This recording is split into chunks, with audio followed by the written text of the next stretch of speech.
Ustadz seperti ya Somad, ya kalau lebih kerasnya lagi ya Habib Bahar Smith, Rizik, Adi Hidayat, Agim. Kenapa saya harus berbicara ini dan mengkritik ceramah-ceramah mereka yang lucu-lucu, unyu-unyu dan murtad keluar dari Islam. Bahkan semua para ulama-ulama yang ada dalam barisan untuk memperjuangkan Islam difitnah, dihina, dicaci maki, bahkan ada yang dipenjarakan. Sekalipun ulama-ulama sudah dipenjarakan, sekalipun ulama-ulama sudah difitnah, dihina, Allah subhanahu wa ta'ala tak pernah tidur.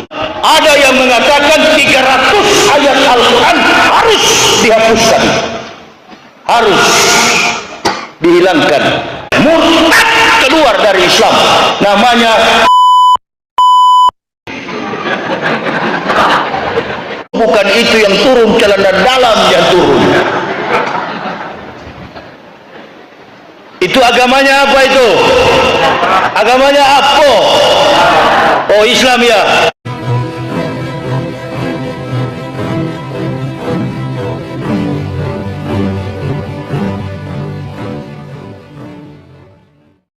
Assalamualaikum warahmatullahi wabarakatuh. Alhamdulillahillazi hadana li hadza wa ma kunna linahtadiya laula an hadanallah. Asyhadu an la ilaha illallah wahdahu la syarikalah wa asyhadu anna Muhammadan abduhu wa rasuluh. Puji syukur kehadirat Allah Subhanahu wa taala karena kita masih diberi waktu dan kesempatan berjumpa kembali melalui channel Salam Satu Akidah. Semoga kita semua dirahmati Allah dan diberi kekuatan serta keteguhan hati di dalam iman Islam untuk terus meningkatkan iman serta ketakwaan kita terhadap Allah Subhanahu wa taala. Baik, saudaraku semuanya, pada kesempatan kali ini saya akan menampilkan kajian dari Ustadz Yahya Waloni ya. Yang mana beliau Ustadz Yahya Waloni ini menanggapi beberapa kasus yang belakangan ini telah terjadi ya, terutama orang-orang yang fobia terhadap Islam dan juga yang membenci terhadap Islam ya, baik itu dari luar Islam maupun di dalam tubuh Islam sendiri.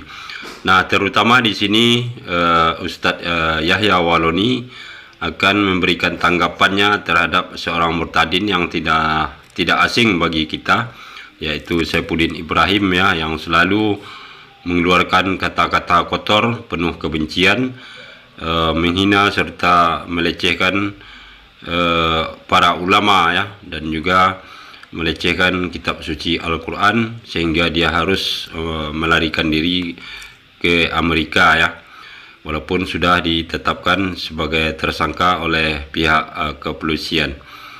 Nah, bagaimana nanti tanggapan dari Ustadz Yahya Waloni atas pernyataan-pernyataan dari Saifuddin Ibrahim ini? Kita akan dengar dan simak bersama. Namun sebelumnya tentunya saya mengucapkan terima kasih kepada saudaraku semua yang sudah mendukung channel ini dengan subscribe. Juga yang baru bergabung, jangan lupa subscribe, like, serta share-nya. Dan tanpa panjang mukadimah, langsung saja kita simak videonya.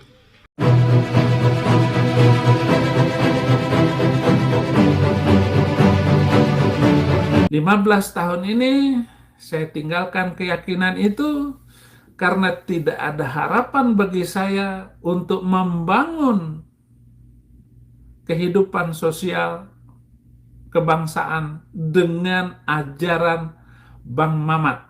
Enggak bisa.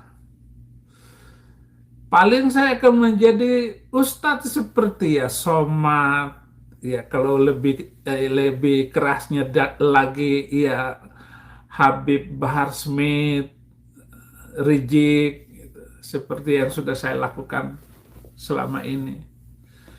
Tetapi saya segera sadar bahwa tidak mungkin memajukan Indonesia dengan kehidupan seperti yang diimpikan oleh para ustadz, seperti si Somad,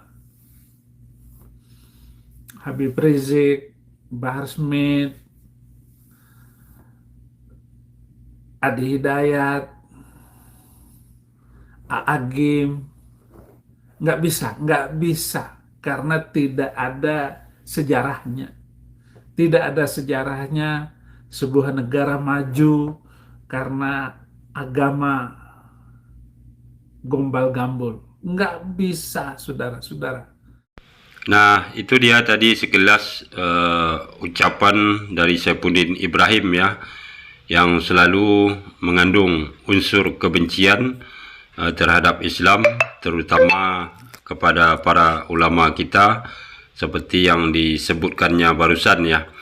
Dan kalau kita lihat setiap omongan dari Saifuddin ini, seakan-akan dia ini melebihi dari Tuhan itu sendiri ya, dan juga seakan-akan dia bisa membuat segalanya baik menurut keinginan dirinya sendiri. Nah, tentu hal ini sangat bertolak belakang dengan keimanan kita sebagai umat muslim ya, karena kita yakin dan percaya segala sesuatu tersebut semuanya ada hikmah dan tujuan dari Allah Subhanahu wa taala, dan yang menentukan hasil akhir hanya Allah Subhanahu wa taala. Nah, sekarang kita dengarkan bagaimana isi ceramah atau pandangan dari Ustadz Yahya Waloni. Assalamualaikum warahmatullahi wabarakatuh. Alhamdulillah. Alhamdulillahillazi Ramadan syahrus syam bil barakati. Asyhadu an la ilaha illallah wahdahu la syarikalah wa asyhadu anna sayyidana Muhammadan abduhu wa rasuluh allazi la nabiyya ba'dah. Allahumma shalli wa sallim ala imamil abrar wal muqarribin sayyidina wa maulana Muhammadin wa ala alihi wa sahbihi al-ansar wal muhajirin wa alaina ma'ahum birahmatika ya arhamar rahimin. Hampir 10 tahun umat Islam ini menghadapi tantangan dan perjuangan hidup iman dan takwa yang tidak main-main. Hampir 10 tahun sejak umat Islam banyak menghadapi tantangan dan perjuangan hidup. Bahkan semua para ulama-ulama yang ada dalam barisan untuk memperjuangkan Islam difitnah, dihina, dicaci maki, bahkan ada yang dipenjarakan. Lebih parah daripada itu, ada juga yang sampai meninggal dunia.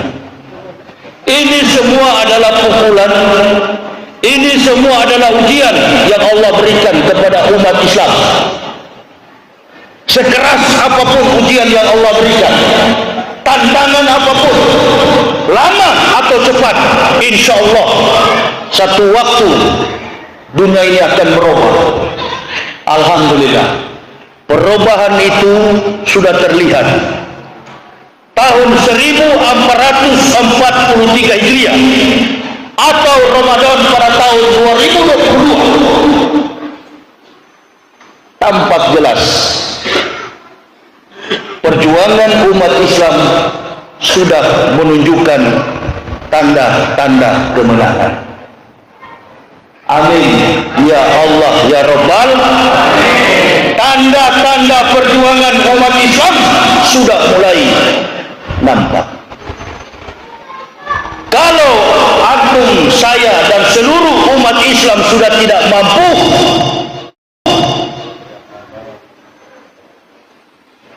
maka tidak ada kekuatan yang lain yang akan memampukan kita.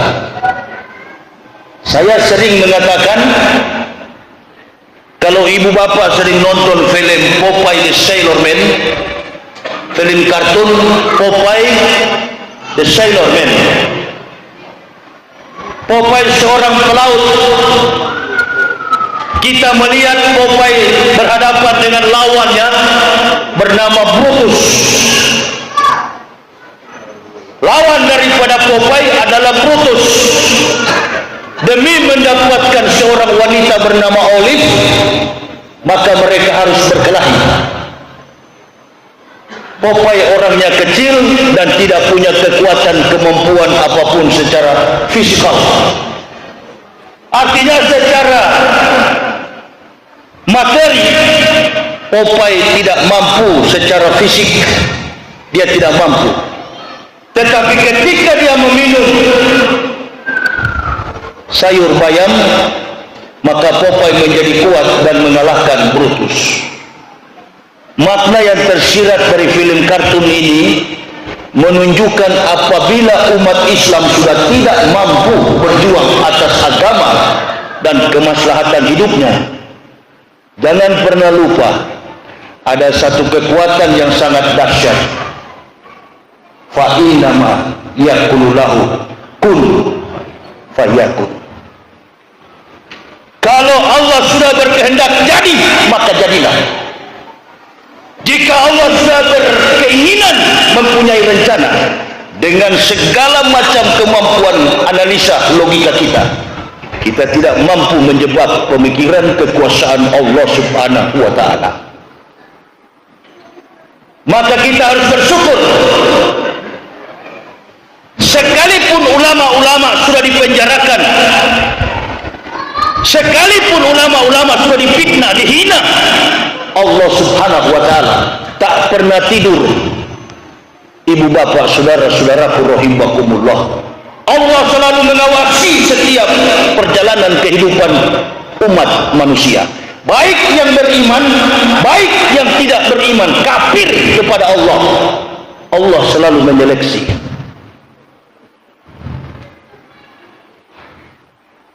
Makana lillahi ayat tagiza min waladin subhana isa qada amran fa'inama yaqulu lahu kun fayakun. Yang melakukan kebaikan akan mendapat kebaikan, yang melakukan kebenaran akan memetik kebenaran. Apa yang kita lakukan itu yang akan kita petik. Beberapa hari yang lalu, sebelum memasuki Ramadan, kita dikejutkan dengan berbagai macam fitnah, baik terkait dengan pelaksanaan suara azan di dalam momentum Isra wal Mi'raj. Yang kedua adalah persoalan tentang Kitabullah Al-Quranul Karim. Ketika kita memasuki bulan suci Ramadan, ada yang mengatakan 300 ayat Al-Quran harus dihapuskan, harus dihilangkan. Dan yang ketiga, terjadi sebuah pergulatan, terjadi insiden yang sangat keras ketika terjadi aksi Badan Eksekutif Mahasiswa seluruh Indonesia di pusat kota Jakarta. Terjadi penganiayaan, terjadi pemukulan, terjadi penelanjangan kepada seseorang aktivis media sosial. Ingat kita dengan kalimatullah, ma'asaba min musibatin illa bi'idnillah wa ma yu'min billahi yahdi qalbu wallahu bikulli syai'in alim. Tidak ada musibah menimpa kepada seseorang kecuali dengan izin Allah. Barang siapa yang beriman kepada Allah, maka Allah memberikan pengetahuan ke dalam hatinya. Sesungguhnya Allah Maha mengetahui segala sesuatu. Wallahu bikulli syai'in alim. Ibu bapak, saudara-saudaraku mau tahu siapa pembuat onar, siapa pembuat kegaduhan, siapa pembuat kejahatan, siapa pembuat keributan di negara kita ini? Mau tahu? Jangan bicara individu, jangan bicara kasta, jangan bicara ras, jangan bicara suku. manusia yang konon katanya beragama Islam. Perhatikan baik-baik. Yang kedua, yang ingin menghapus ratusan ayat di dalam Al-Quran adalah orang yang besar, dididik dari kecil sampai tumbuh dewasa, bahkan pernah merasakan pesantren, murtad keluar dari Islam. Namanya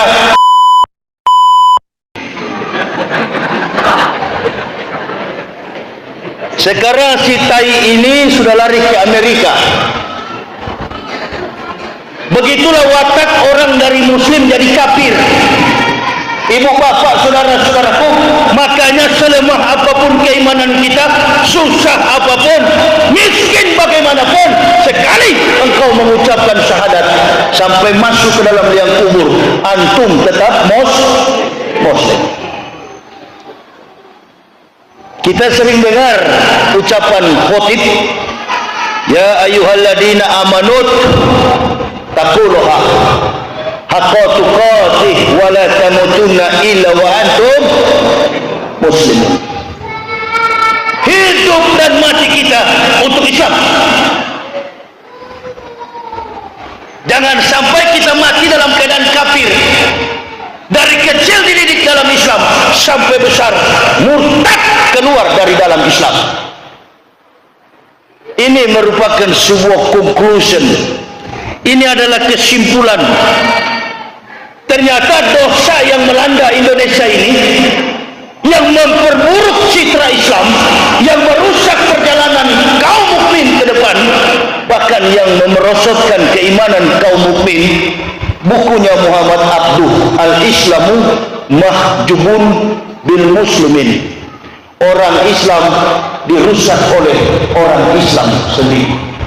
Islam dihancurkan oleh orang Islam sendiri.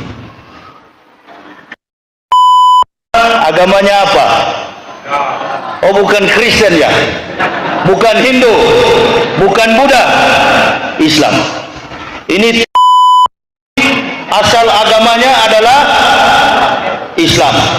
Baru yang terakhir yang dianiaya, yang dipukul, bahkan ditelanjangi, sehingga tuntutan mahasiswa untuk meneriaki kepada pemerintah supaya bahan bakar minyak turun, minyak goreng turun, sembako turun. Bukan itu yang turun, celana dalam yang turun. Itu agamanya apa itu? Agamanya apa? Oh, Islam ya. Berarti dosa munafik lebih bahaya daripada dosa kafir. Saya dulu adalah orang yang tidak beriman Islam. Satu keluarga, saya istri dan 3 orang anak. Kami sekeluarga mengucapkan 2 kalimat syahadat karena kami tahu ajaran Islam itu sumbernya adalah, misi dan visinya adalah hudalilas, bersifat universal bagi seluruh umat manusia. Syahrul Ramadana lazi unzila fihil Quran hudalin nasi wa bainati minal huda wal furqan. Makanya perhatikan, setiap kali kita tarawih, di ujung daripada surat witir itu imam mengingatkan tentang eksistensi, tentang persoalan, tentang problematika antara tujuan hidup kafir dan tujuan hidup seorang mukmin. Qad aflahal mu'minun, qad aflahal man tazakka wa syakara rasma rabbih fa shalla, bal tusirunal hayatad dunya wal akhiratu khairu wa abqa. Inna hasalafi suhufil ula suhufi Ibrahim bawah Musa. Ketika kita bicara tentang kitab suci Al-Quran, kita bicara tentang syahrul Ramadan, kita bicara tentang keberkahan di bulan Ramadan, tentu tujuan kita melaksanakan saum tidak ada lain kecuali tatkun, bertakwa. Bagaimana cara bertakwa? Menghormati diturunkannya kitab suci Al-Quranul Karim. Ramadan pertama Allah turunkan suhuf Ibrahim. Perhatikan baik. Ramadan pertama Allah turunkan suhuf Ibrahim. Ramadan malam ke-6 600 tahun setelah Taurat, setelah Zabur, setelah suhuf Ibrahim. Suhuf Ibrahim diturunkan malam pertama, malam ke-6 Ramadan Allah Subhanahu wa taala turunkan lembar Taurat di Bukit Tursina. Perhatikan baik-baik. Karena di situ melibatkan Musa dan Ibrahim. Dijelaskan ayat itu apa maksudnya terkait dengan peristiwa Ramadan. Karena semua nabi yang diutus Allah menerima surat, menerima perintah, menerima kitabullah, Al-Quran, kalamullah selalu pada bulan Ramadan. Coba perhatikan di Al-Baqarah itu. Ya ayyuhalladzina amanu kutiba alaikumusyamu kama kutiba titik allallazina min qablikum la'allakum tattaqun. Allallazina min qablikum la'allakum tattaqun. Sebagaimana orang-orang sebelum kamu mereka bertakwa, agar kamu juga bertakwa. Kenapa? Karena di bulan Ramadan itulah Allah turunkan semua risalah kitab para nabi. Ramadan yang pertama suhuf Ibrahim. Ramadan yang ke-6 Allah berikan, turunkan Taurat Musa 600 tahun. Setelah Taurat Musa turunkan, Allah Subhanahu wa taala turunkan lembar kitab Zabur 500 tahun pada malam ke-12 Ramadan. Perhatikan silsilah kitab-kitab para nabi. Suhuf, Taurat, Zabur. Malam ke-12. Ini masih berkaitan dengan nuzulul Quran. Karena baru 19 Ramadan. Dari kitabullah diturunkannya suhuf Ibrahim, Taurat Musa, Zabur Daud, barulah 1200 tahun kemudian malam ke-18 Ramadan Allah Subhanahu wa taala turunkan the Gospel, Injil Isa alaihissalam 1200 tahun setelah Zabur Daud. Setelah kitab Zabur Daud, atau bagi orang Yahudi Mizmor, atau bagi orang Kristen kitab Mazmur, nyanyian puji-pujian Daud. Kalau kita umat Islam menyebutnya kitab Zabur. Setelah Zabur diturunkan, Allah Subhanahu wa taala sempurnakan kitab-kitab ini, taruh di dalam kesimpulan Al-Quran, namanya Al-Furqan. 620 tahun setelah Injil, malam yang terakhir, malam Baro'ah, malam Lailatul Qadar, malam lebih baik daripada 1000 bulan. Itu yang kita kejar di bulan Ramadan. Tapi enggak usah dikejar. Allah akan datang kepada orang-orang yang ikhlas. Al-jannatu mustaqatun ila arba'ati nafarin. Talil Quran wa hafidil lisanu mut'imul ji'ani wa su'imina fi syahri Ramadan. Kata Nabi SAW, ada 4 orang yang dirindukan oleh surga. Yang dirindukan oleh surga, enggak usah cari surga itu. Nggak usah cari Lailatul Qadar. Allah lebih tahu kepada siapa yang dia berikan malam Lailatul Qadar. Allah lebih tahu. Kita hanya bertindak, kita hanya berpuasa, membaca ayat-ayat suci Al-Quran, kita memberikan orang miskin makanan, wasoimina fi syahri Ramadan. Dan yang keempat, kita berpuasa di bulan Ramadan. Apa keunggulan, apa keberuntungan orang puasa di bulan Ramadan? Ada 4 manusia, 3 manusia yang beruntung di bulan Ramadan. Yang pertama, mukmin yang berpuasa itu mendapat keberkahan dari Allah. Yang kedua, anak-anak yang dilahirkan di bulan suci Ramadan, entah dia anaknya orang kafir, entah dia anaknya orang mukmin. Setiap bayi-bayi yang dilahirkan di bulan Ramadan diberkati oleh Allah Subhanahu wa taala. Dan yang ketiga, orang-orang kafir yang mendapat petunjuk hidayah memeluk agama Islam di bulan Ramadan. Saya dan keluarga, alhamdulillahirabbil alamin, 11 Oktober tahun 2006 atau bertepatan dengan 18 Ramadan 1427 Hijriah, kami mengucapkan La ilaha illallah Muhammad Rasulullah. Dulunya suami istri Kristen, anak-anak juga Kristen. Dulunya tidak beriman, kafir di hadapan Allah. Allah berikan petunjuk di bulan suci Ramadan. Sudah berapa tahun? Alhamdulillah, sudah 16 tahun. Enggak pernah berubah watak dan karakter kami berdakwah, enggak pernah berubah. Yang suka berubah itu lidah ular, lidah bercabang. Iya, awas. Dari bicara pagi, siang sudah berubah. Dari bicara siang, sore sudah berubah. Dari bicara sore, malam sudah berubah. Pembohong. Ini yang terjadi, ini yang negara rusak. Mahasiswa sampai tadi tanggal 21 masih demo di Jakarta. Kenapa? Kenapa? Karena ada istilah orang Melayu, sekali lancung ke ujian, seumur hidup tidak bisa dipercaya. Artinya kalau sudah tidak dipercaya masyarakat, mundur. Kalau sudah dipercaya masyarakat, lempar handuk. Gak usah dipaksa kawan, gak usah dipaksa. Ini karena memaksa.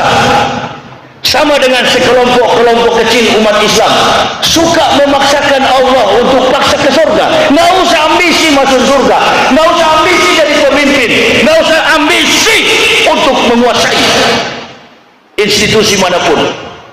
Kalau antum ikhlas, insya Allah Allah berikan jalan keluar dalam segala cita-cita antum. Amin ya Rabbal. Insya Allah, insya Allah. Saya punya pengalaman kurang lebih beberapa bulan saya di penjara. Di dalam penjara saya perhatikan orang-orang ini kalau mau bebas pakai pengacara.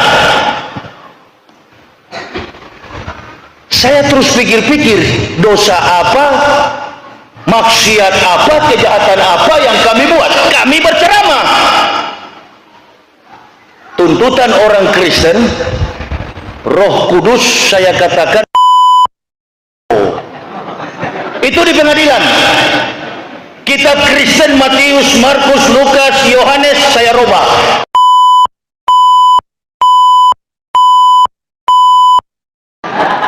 Nah, jadi dijadikan sebagai kekuatan hukum, dijadikan sebagai landasan hukum. Kebetulan kuatnya orang-orang yang ada di Indonesia ini bukan orang kafir yang kuat. Orang kafir cuma minoritas jumlahnya, sedikit jumlah orang kafir, tapi yang memperkokoh benteng kekuatan kafir adalah kaum munafik. Jadi kita sedang berhadapan dengan orang munafik, enemy in the blanket. Musuh dalam selimut lebih bahaya daripada musuh yang nyata. Bu,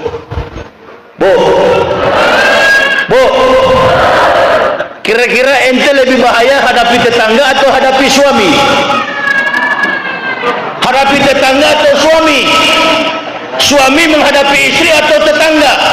Sama, suami istri adalah musuh yang paling bahaya. Karena rahasia suami istri itu yang tahu adalah suami istri, tetangga nggak tahu. Nah, ini munafik. Ini munafik. Ini orang-orang munafik. Kalau orang hina Islam, orang cela Islam, orang olok-olok Islam, memang sudah wataknya begitu, namanya. Termasuk saya. Dulu kalau lihat ustadz-ustadz pakai sorban begini, saya katakan ini taplak meja. Sampai sekarang saya kalau mau ceramah, saya bilang sama istri saya, lupa taplak meja mana? Karena saya suka mengolok-ngolok Islam. Ini sorban saya katakan taplak meja, gamis ini saya katakan kain pintu, gorden. Kurang ajar saya. Orang pakai jenggot saya katakan teroris. Tapi Allah tidak suruh saya dipukul. Allah ambil saya, Allah subhanahu wa ta'ala ambil saya, istri dan anak-anak, sini kamu Yahya, kamu masuk Islam. Kalau yang lain menghina memfitnah Islam, mencaci maki Islam, menghina-hina Islam, menista Islam, dibawa ke jalan raya, dipukul sampai keluar celana dalam. Betul apa betul? Masya Allah, sampai telanjang bulat. Dipermalukan, bukan cuma sakit, tapi dipermalukan. Nah, ini tanda-tanda. Hati-hati ibu bapak, hati-hati. Kalau kami sudah berjuang di jalan Allah, jangankan penjara, sudah sering saya berceramah, mati sekalipun tak ada urusan bagi kami. Dan saya pernah kapan ceramah pakai pengawal. Di dalam penjara satu pengacara pun saya tidak pakai. Banyak yang mendukung saya. Sampai istri saya bilang sama saya, nanti kalau ente bebas, siapa yang mau bela? Siapa yang mau jadi lawyer, PH, penasihat hukum? Saya katakan kepada istri dan beberapa polisi, saya tidak perlu makhluk untuk bela saya. Yusalluna ala nabi, ya ayyuhalladzina amanu sallu alaihi wa sallimu taslima. Berlaksa-laksa malaikat yusalluna ala nabi. Malaikat itulah yang akan membela para pejuang yang menegakkan kebenaran. Kita tidak melakukan kejahatan, tetapi musibah itu adalah ketentuan Allah.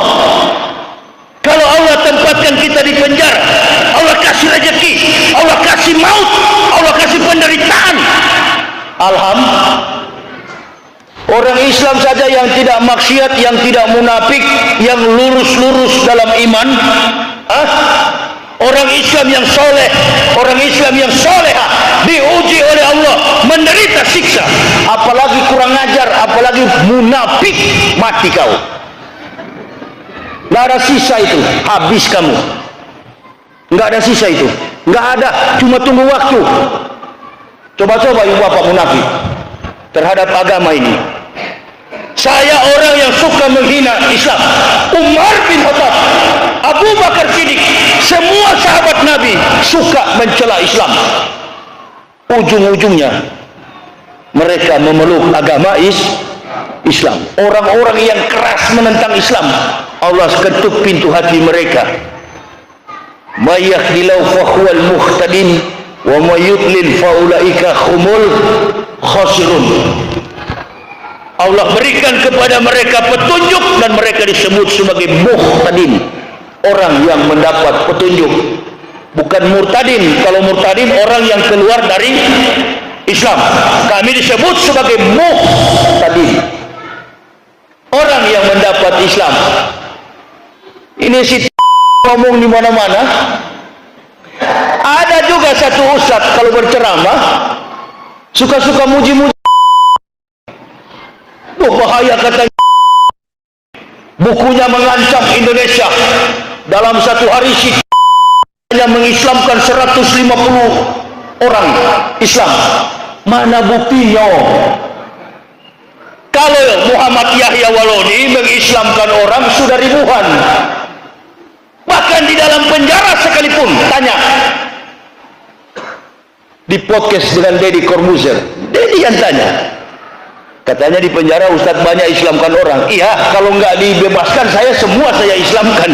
Makanya saya bebas cepat.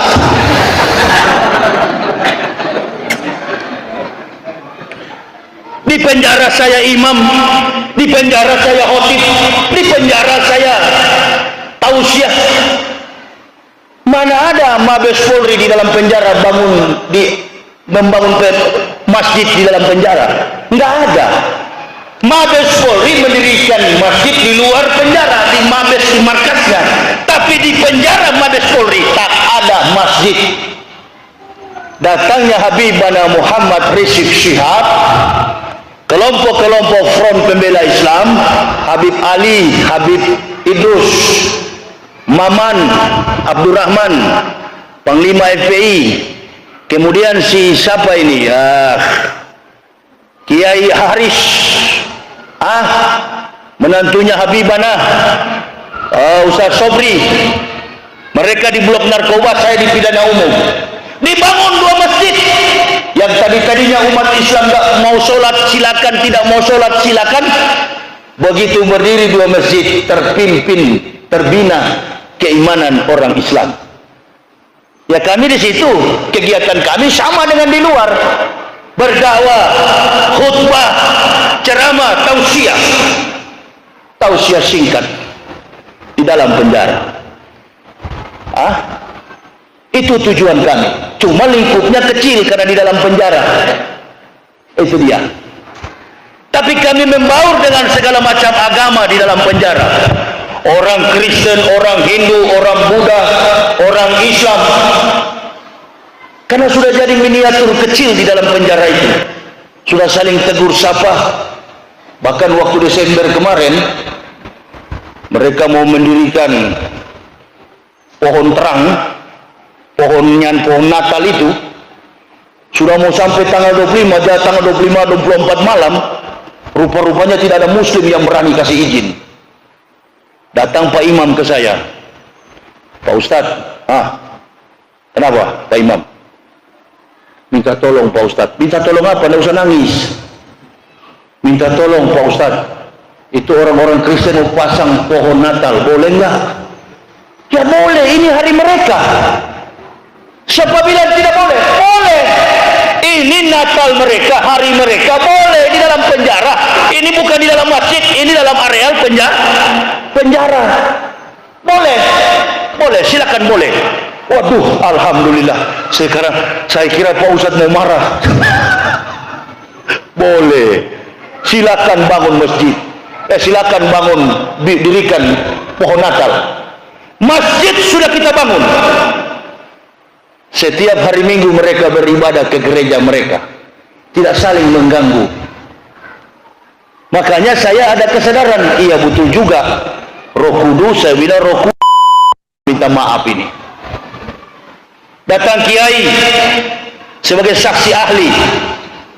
Maukah Ustaz kalau agama Islam juga diberikan begitu? Sadar saya. Iya kiai. Maukah Ustaz kalau agama Islam digitukan sama orang-orang kafir? Di Al-Quran ada. Apabila kalian menghina mereka, mereka akan menghina kalian. Mulai terbayang sama saya. Iya. Tapi mengenai konsep kepalsuan Bible Kristen, itu nggak bisa dipungkiri. Saya bukan katakan 300 ayat. Buktinya mana? Di dalam buku saya ini ratusan ayat yang palsu, tapi saya buktikan secara ilmiah ratusan yang palsu. Ini baru namanya laki-laki. Jangan cuma bicara, buktikan betul-betul palsu. Kami buktikan. Baru diadu di pengadilan, diadu di debat. Kalau ada yang berani mau debat,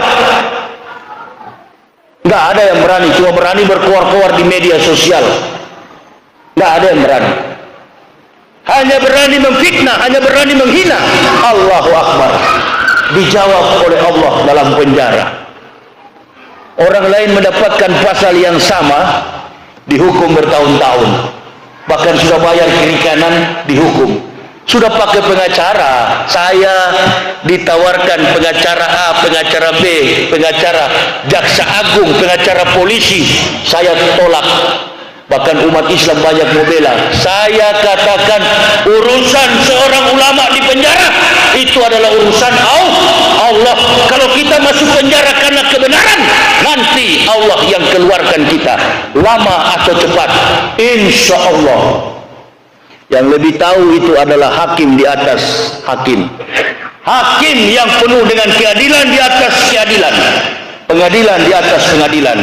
Allah Subhanahu wa Ta'ala. Itu yang mengeluarkan kita. Nggak usah khawatir, nggak usah ragu, nggak usah takut dengan keadaan seperti sekarang. Jadi istri saya tanya, jadi nggak usah pakai ini Pak, nggak usah pakai pengacara? Nggak. Siapa yang bergantung kepada manusia, maka dia akan hidup dengan apa yang manusia inginkan. Siapa yang bergantung kepada Allah, dia akan hidup dengan iman kepada Allah. Ibu bapak, saudara-saudaraku, mohon maaf lahir dan batin. Saya mau datang di kota Ujung Batu ini sebenarnya dari tanggal 14 ya. Tapi saya berobat di ini masih ada. Saya nggak bisa sholat berdiri duduk. Saya harus duduk karena tulang menurut dokter, ini dokter yang periksa saya ini Rumah Sakit Ibnu Sina Kota Padang. Karena saya di Kota Padang itu 1 bulan. Dari 16 Maret sampai kemarin 16 April. Jadi kata beliau, jantung Ustadz ini sudah parah. Jadi Ustadz mesti minum obat sekian macam. Obatnya masih ada. Mohon maaf, alhamdulillah 1 biji pun saya tidak pernah minum. Saya cuma minum 1 vitamin yang dikasih oleh dokter Novrizal Ujung Batu. Itu memang mujarab sekali. Padahal saya minta vitamin itu. Tapi saya mau minta lagi, beliau sudah berangkat umroh. Ya, mudah-mudahan nanti beliau titip ke siapa, karena itu paling cocok dengan saya. Beliau bukan dokter dari Jakarta, bukan dokter dari mana-mana, dokter cuma di Ujung Batu, tahu apa penyakit saya. Karena saya selama di penjara tidak terkontaminasi dengan ultraviolet, sinar matahari.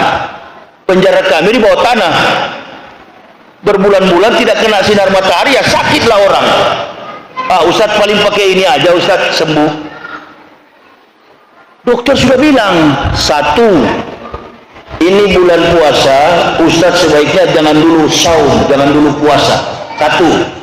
Yang kedua, Ustadz di bulan puasa ini, Ustadz jangan ceramah dulu. Apalagi Ustadz bicaranya keras. Sementara bicara bisa jadi roboh, meninggal dunia. Ini saya tiap malam volume saya begini. Mungkin kalau masjid yang tidak kuat, hancur ke sound system ini. Tidak bisa saya bicara pelan, karena tidak ada watak munafik.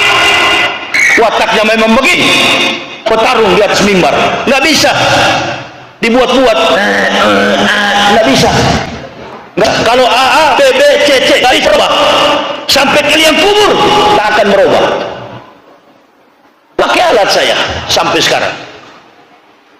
Pokoknya Ustadz mesti banyak istirahat. Dan yang terakhir, Ustadz jangan bawa mobil. Innalillahi. Saya keliling Indonesia bawa mobil dari Jakarta ke sini. Dari dulu kawan. Dari dulu sudah 16 tahun. Qudwatun fisabilillahi aw rahatun khairun minad dunya wa ma fiha. Berangkat pagi atau sore berjuang di jalan Allah adalah lebih mulia daripada dunia dan segala isinya. Alhamdulillah banyak dokter perhatikan, tapi mohon maaf, dokter di atas segala dokter. Itu juga yang saya lebih percaya ketimbang dokter yang ada di dunia. 1 biji pun saya tidak makan tuh obat. Saya bilang sama istri saya, mari kita buktikan jantung antum atau jantung saya yang sehat. Bagaimana cara membuktikannya? Beli oximeter. Oximeter itu adalah alat yang mengukur tekanan oksigen dalam tubuh dan juga detak jantung. Beli oximeter. Saya bilang sama istri saya, tanyakan kepada apoteker, orang apotek, apa betul asli oximeter itu? dibelikan, diukur. Masya Allah, sejak saya masuk penjara, keluar penjara, sampai saya sekarang ini, oksigen saya 98, sedangkan detak jantung saya 86, 92, bahkan detak jantung saya sampai 103. Istri saya detak jantungnya cuma 71. Wallahi. Nanti habis ceramah ambil oximeter, kita ukur oksigen saya dalam tubuh dengan detak jantung saya. Kiai, lihat apakah betul? Tidak, nggak betul. Kopi juga nggak boleh minum kopi, Ustaz. Bahaya kalau minum kopi, mau mati saya kalau sudah minum kopi. Tadi saya duduk di situ, begitu tiba saya bilang beliau, minum kopi dulu, karena saya dari Pekanbaru ini balap ke mobil di jalan lobang-lobang di Tapung itu.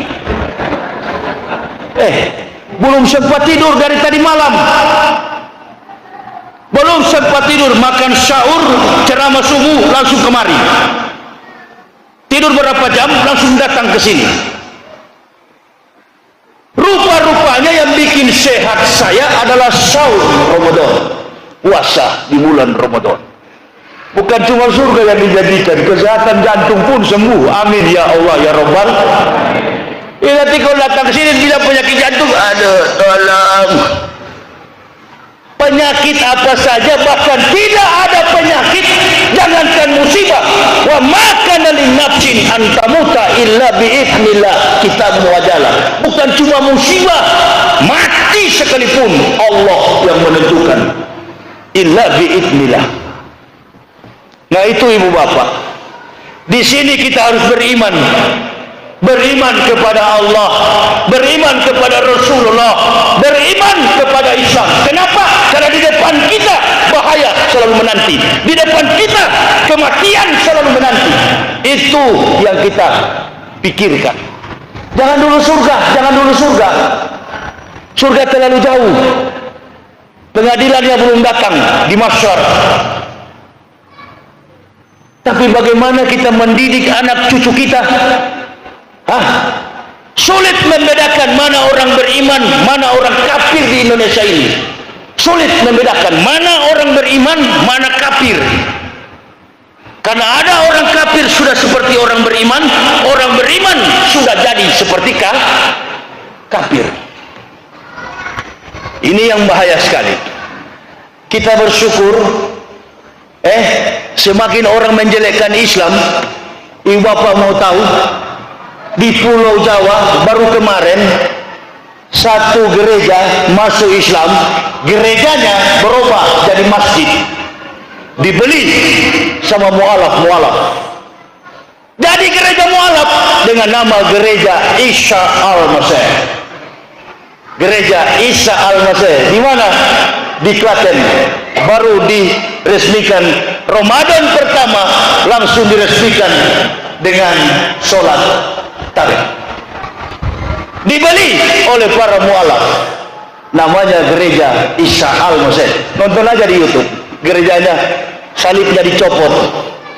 Ternyata orang-orang gereja itu sudah masuk Islam semua. Alhamdulillah. Si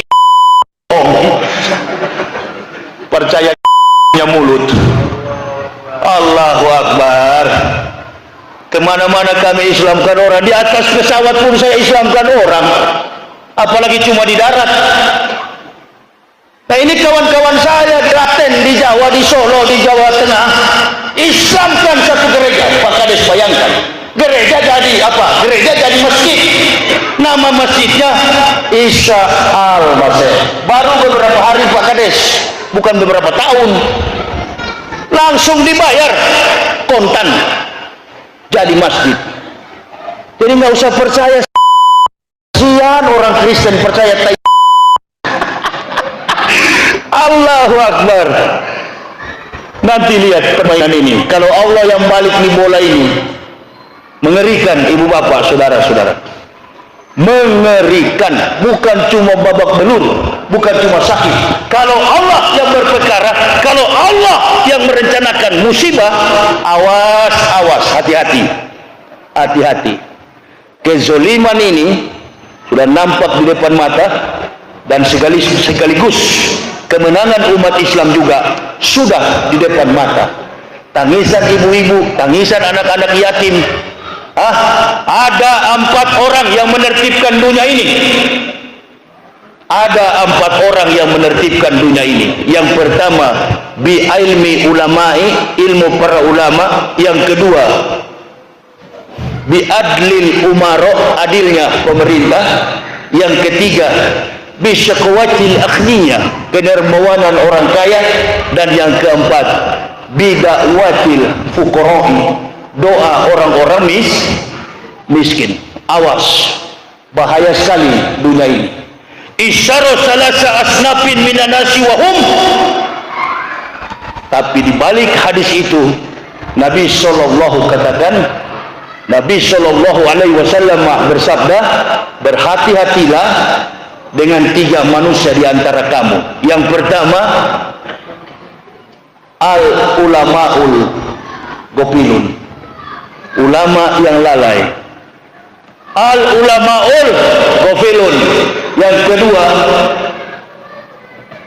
wal mutasawwifunal al fuqaraul mudahinun, orang miskin yang sombong. Miskin sombong lagi.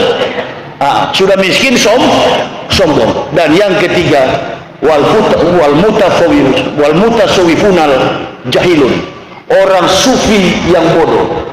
Sufi yang bodoh itu yang datang ke masjid mengukur orang punya jenggot dan kaki celana. Itu tuh yang paling betul katanya. Kita puasa begini, orang bilang ini orang Ustadz Yahya belum bertobat, si Amir belum masuk Islam. Nanti begitu sudah keluar dari penjara, baru dia katanya sudah punya jenggot, berarti sudah bertobat. Innalillahi. Yahudi jenggotnya sampai di perut. Dia sudah lari rajin ke masjid. Bukan begitu orang yang bertobat. Ramadan ini sama dengan oli kita ganti di mobil. Oli yang kita ganti 5.000 km di mobil kita, itu bukan bannya yang kelihatan, bukan cat body itu, bukan body daripada mobil. Oli itu adalah pengatur mesin di dalam mobil. Jadi nggak kelihatan perubahan itu karena oli yang diganti. Sekarang pertanyaan saya, ibu bapak pilih mobil yang jelek bodinya tapi mesinnya bagus, atau mesinnya jelek bodinya bagus? Di Padang, di Sumatera Barat, jarang saya lihat di atas gunung-gunung tinggi itu mobil bagus. Kijang tahun 90, Kijang tahun 60, tapi mobilnya kuat. Mobil-mobil yang baru ini yang tidak kuat, mati di tengah jalan, bikin malu. Termasuk mobil yang saya pakai ini Chevrolet buatan Amerika, mogok karena radiatornya habis. Padahal model Amerika baru 2011. Malu-maluin. Artinya orang Islam itu nggak usah gagah-gagahan, nggak usah mencapai pangkat jabatan, tapi dengan cara curang menjilat kepada kafir. Kafir simpan dana, kafir bermain strategi. Yang disuruh untuk membunuh muslim di atas muslim adalah orang kafir. Nah, ini taktik daripada komunisme, taktik daripada Yudaisme, taktik daripada kafirun. Berhati-hatilah ibu bapak. Didik anak cucu kita mulai dari pertumbuhan usia dini, dari SD, SMP, SMA, perguruan tinggi sampai jadi pejabat, berakhlakul karimah, jujur atas agama ini. Insya Allah aman Indonesia ini. Ini kan pemerintah lagi diancam dengan big data. PKS nggak ada di situ. Karena orang PKS nggak nimbrung ke situ. Dia masih bersama-sama dengan umat Islam. Saya berdoa yang penting sampai ke selama-lamanya tetap eksis dengan umat Islam. Insya Allah. Ya. Tapi yang lain-lain ini, Allahu Akbar. Bersekutu dengan orang-orang kafir, nggak ada filter, nggak ada jejak, nggak ada batas. Ibu bapak ini kalau mau kasih tunjuk fanatis sama saya, ibu bapak nggak fanatis ibu bapak ini, nggak. Karena keimanan ibu bapak ini tidak mengancam orang kafir. Enggak. Kemanapun ibu bapak pergi dan berada, jangankan sekelas ibu bapak, ulama yang paling terkenal, apalagi cuma ibu bapak, itu kafir tidak goyang. Kafir belum goyang hadapi ibu bapak. Yang dia goyang sekali kalau dia hadapi orang yang memang kaliber dari kafir. Itu betul-betul berhitung dia. Bagaimana supaya orang ini lenyap dari permukaan bumi? Tapi orang yang murtad dari Islam, oh kafir tunggu-tunggu. Kafir tunggu-tunggu di luar sana. Sama jual Islam karena miskin. Jual Islam karena susah. Tinggalkan Islam karena ingin pakai jas, ingin pakai sepatu, ingin pakai dasi. Semua itu sudah saya tinggalkan. Goodbye my friend. Yang saya cari sekarang ini adalah sepotong kain untuk saya di pembaringan nanti di dalam liang lahat. Kain kafan itu yang paling mahal. Apa yang saya fitnah dulu tentang sorban, taplak meja, sekarang saya pakai sorban, saya pakai jubah. Apa yang saya fitnah terhadap Islam, Allah buktikan suruh saya pakai. Nah itulah, kalau orang kafir yang fitnah Islam, Allah sayang, Allah kasih hidayat kepada orang kafir. Tapi kalau antum semua ini yang sudah Islam mau coba-coba menghina Islam, menjatuhkan Islam, melecehkan Islam, menistakan Islam, tunggu lama atau cepat, insya Allah antum akan kena batunya. Antum akan kena batunya. Baru satu yang kena, masih ada 2, 3, 4, 5 di belakang sana.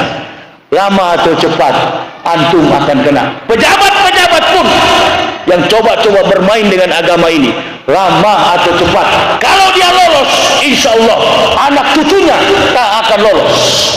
Tak akan lolos. Ini sudah Allah sampaikan.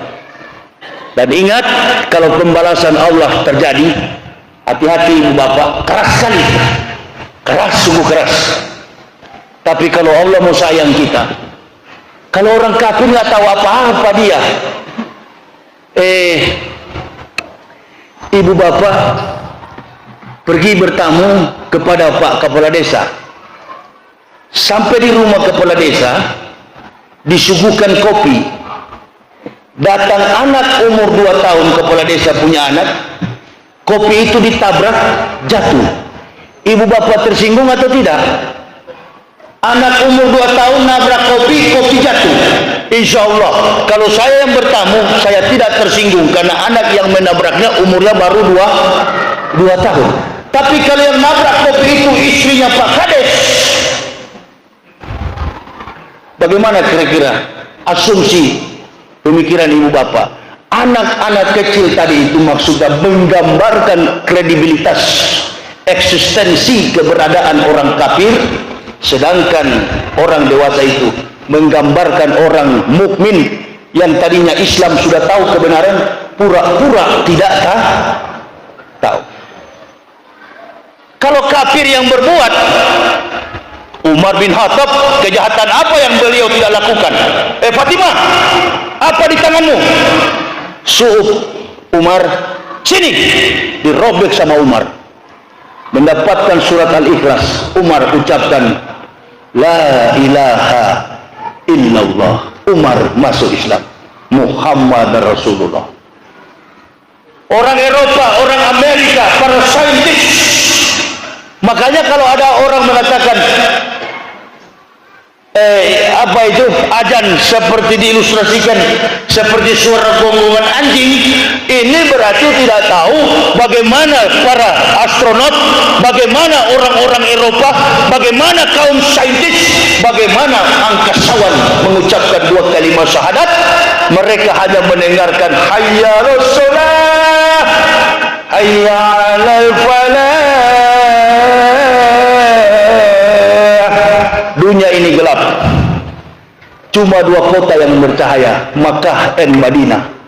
Hanya dengan suara azan orang kafir, kaum saintis, para kaum jenius mengucapkan I witness there is no God but Allah and the Prophet Muhammad is the messenger of Allah. Lawrence Edward Joseph, Profesor Doktor angkasawan, astronot terkemuka di Amerika 2013 musim haji.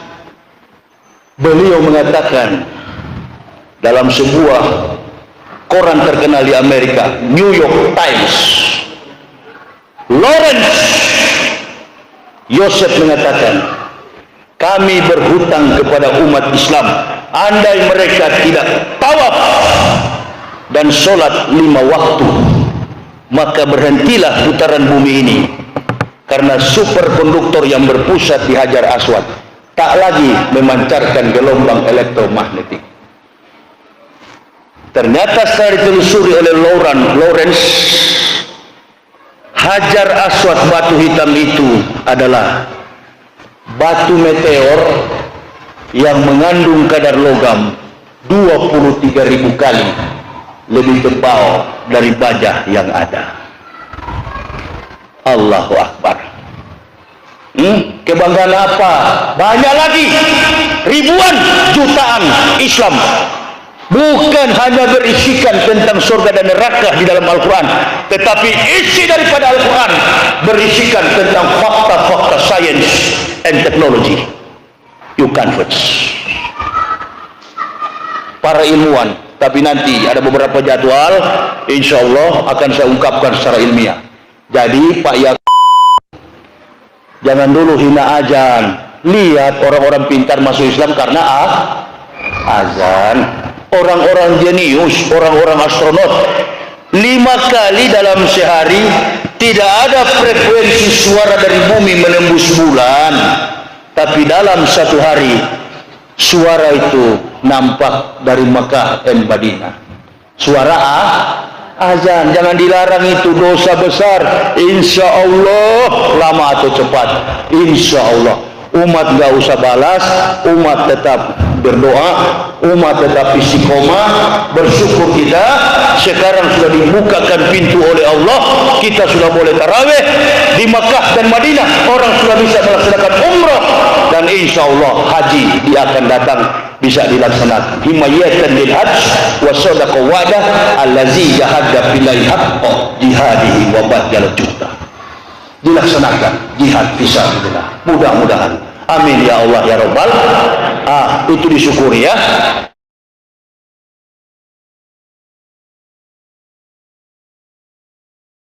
Ya, pertama sekali kita pun mengucapkan syukur alhamdulillah ya atas kebebasan dari Ustadz Yahya Waloni, dan sekarang beliau sudah bisa beraktivitas seperti biasanya, yaitu melakukan dakwah ke daerah-daerah ya, seperti yang barusan kita lihat. Nah, tentu juga kita mendoakan beliau untuk terus memberikan kajian yang tujuannya untuk membentengi umat dari upaya pemurtatan serta penangkalan akidah umat Islam, karena memang beliau dahulu berasal dari Kristen ya, dan tentu beliau lebih banyak tahu tentang kekristenan itu sendiri.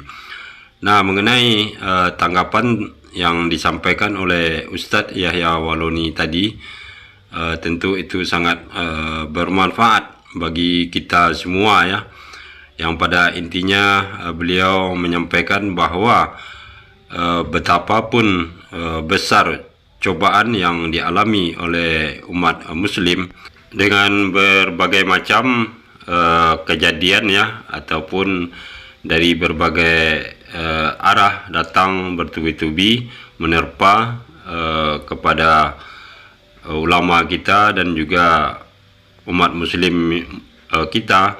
Namun itu bukanlah suatu hasil akhir ya, karena Allah Subhanahu wa taala tentu sudah mempunyai rencana yang terbaik dan akan selalu menjaga umat Muslim dari kezaliman yang terjadi dan juga dari orang-orang yang fobia terhadap Islam. Nah, mudah-mudahan kajian dari Ustadz Yahya Waloni ini dapat manfaat bagi kita semuanya, dan ada hal-hal positif yang bisa kita petik dari kajian beliau untuk terus meningkatkan iman dan membentengi umat dari upaya pemurtatan. Terima kasih atas perhatiannya. Assalamualaikum warahmatullahi wabarakatuh.